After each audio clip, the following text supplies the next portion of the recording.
Homeostasis. Homeo means same, stasis means still, stable. Every organism में homeostasis की एक ability होती है जिससे वो अपने इंटरनल एनवायरनमेंट को स्टेबल करता है with the changes in the external environment. Internal environment की फिजिकल, केमिकल, बायोलॉजिकल प्रॉपर्टीज़ को स्टेबल करना with the changes in the external environment उसे कहते हैं होम्योस्टेसिस. हमारी बॉडी हमारी इंटरनल एनवायरनमेंट को एक फीडबैक सिस्टम के थ्रू रेगुलेट करती है और ये फीडबैक सिस्टम या फीडबैक लूप, इसमें एक साइकिल ऑफ इवेंट्स परफॉर्म होते हैं जिससे बॉडी की कंडीशन को मॉनिटर, इवैल्यूएटेड और चेंज किया जाता है. ये फीडबैक सिस्टम हमारी बॉडी की कंडीशन को इवैल्यूएट करता है, उसको इंक्रीज करके जिसे पॉजिटिव फीडबैक कहते हैं एंड डिक्रीज करके बाय नेगेटिव फीडबैक सिस्टम. यहाँ पर हम शॉर्ट कंसेप्ट में देखेंगे कि कैसे होम्योस्टेसिस अक्कर हुई. कोई स्टिमुलस आया, उसने होम्योस्टेसिस को डिसरप्ट करके इंक्रीज और डिक्रीज कर दिया. वो एक्ट करेगा कंट्रोल्ड कंडीशन पर कि कौन सी चीज़ इंक्रीज हुई है, वेदर ब्लड प्रेशर इंक्रीज हुआ है, T3 T4 का लेवल डिक्रीज हुआ है या टेस्टोस्टेरोन का लेवल इंक्रीज और डिक्रीज हुआ है. उसको फर्दर मॉनिटर करेंगे रिसेप्टर्स. इंफॉर्मेशन सेंड होगी हाइपोथैलेमस कंट्रोल सेंटर पर, एक्ट करेगा इफेक्टर पर, रिस्पॉन्स क्रिएट होगा और अगेन होम्योस्टेसिस नॉर्मल लेवल पर आएगी. First is positive feedback mechanism, जिसमें एग्जांपल आती है ऑक्सीटोसिन.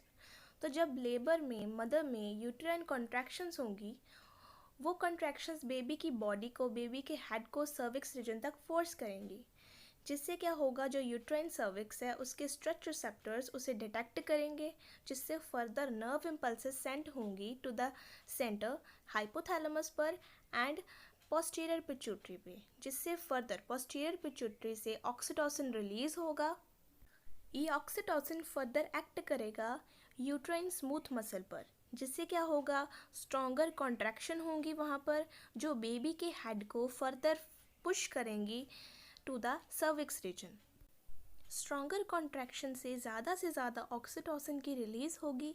इनहिबिशन कब होगा, जब बेबी की डिलीवरी हो जाएगी, यूट्राइन कॉन्ट्रैक्शंस अगर नहीं होंगी, सर्विक्स रीजन डायलेट नहीं होगा. इस पॉइंट पे आकर पॉजिटिव फीडबैक मैकेनिज्म ब्रेक हो जाएगा.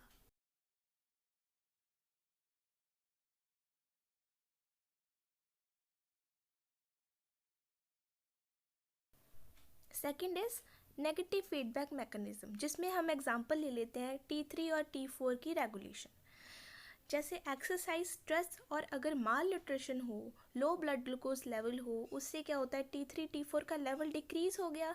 इंफॉर्मेशन सेंड होती है to the control centre hypothalamus पर. हाइपोथैलेमस से फर्दर रिलीज होती है थायराइड रिलीजिंग हार्मोन की.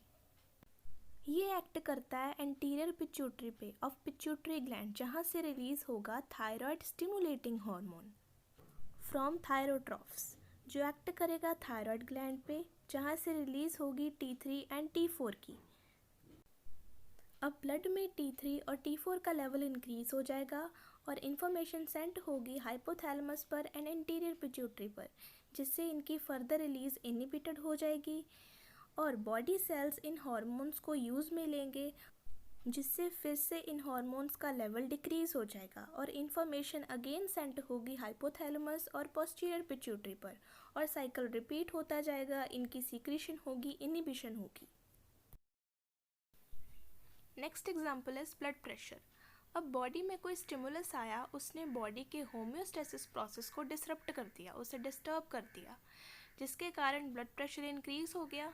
तो कुछ ब्लड वेसल्स हैं, उनके बैरो रिसेप्टर्स ने इंक्रीज इन ब्लड प्रेशर को डिटेक्ट किया, जिससे नर्व इम्पल्सेस सेंड हुई ब्रेन पर. वहाँ से नर्व इम्पल्सेस सेंड हुई to the effector region heart पर, उसके ब्लड वेसल्स पर, जिससे हार्ट रेट डिक्रीज हुआ, वेसल्स की डायलेशन हुई और ब्लड प्रेशर जो इंक्रीज हुआ था वो नॉर्मल रीजन पे आया, जिससे क्या हुआ, जो होम्योस्टेसिस थी वो अपनी ओरिजिनल पोजीशन पे आई, रिटर्न हो गई और ब्लड प्रेशर अपनी नॉर्मल पोजीशन पर आ गया. Components of the homeostatic controlled mechanism. There are 8 components: variable, stimulus, receptor, sensory neurons, control center, motor neurons, effector and compensatory response. Variable factor being regulated, कौन से factor की बात हो रही है, for example body temperature, hormones etcetera. Stimulus, कोई भी disruption जो हमारी बॉडी के कंट्रोल्ड कंडीशन को चेंज कर दे, फॉर एग्जांपल हमारा बॉडी टेम्परेचर चेंज हो गया बाय द स्टिमुलस, उसे कह देंगे हम स्टिमुलस। रिसेप्टर, अगर कोई चेंज हुई है बॉडी में उसे रिसेप्टर्स डिटेक्ट करेंगे, फॉर एग्जांपल हमने बात की थी कि बॉडी टेम्परेचर इंक्रीज हो गया है, उसे बैरो रिसेप्टर्स ने डिटेक्ट किया, सेंसरी न्यूरॉन्स के थ्रू वो इंफॉर्मेशन सेंड हुई to the hypothalamus. Hypothalamus it is the control centre, उस कंट्रोल सेंटर ने इंफॉर्मेशन को एनालाइज किया और उसके लिए एक अप्रोप्रिएट रिस्पॉन्स को डिटरमाइन किया। देन मोटर न्यूरॉन्स के थ्रू वो रिस्पॉन्स सेंड हुआ to the effector. For example अगर थायराइड हार्मोन्स की बात की जाए तो थायराइड स्टिमुलेटिंग हार्मोन्स के थ्रू इम्पल्सेस सेंड हुई टू द थायराइड ग्लैंड, जिससे T3 T4 रिलीज होया। देन कंपनसेटरी रिस्पॉन्स क्रिएट होकर होम्योस्टैटिक प्रोसेस नॉर्मल लेवल पर आ गया। बॉडी में स्वेट प्रोड्यूस होगा ताकि बॉडी कूल हो, ब्लड वेसल्स डायलेटेड हो जाएंगे ताकि ज़्यादा से ज़्यादा हीट लॉस हो, और इन दोनों प्रोसेस से बॉडी टेम्परेचर नॉर्मल पर आएगा।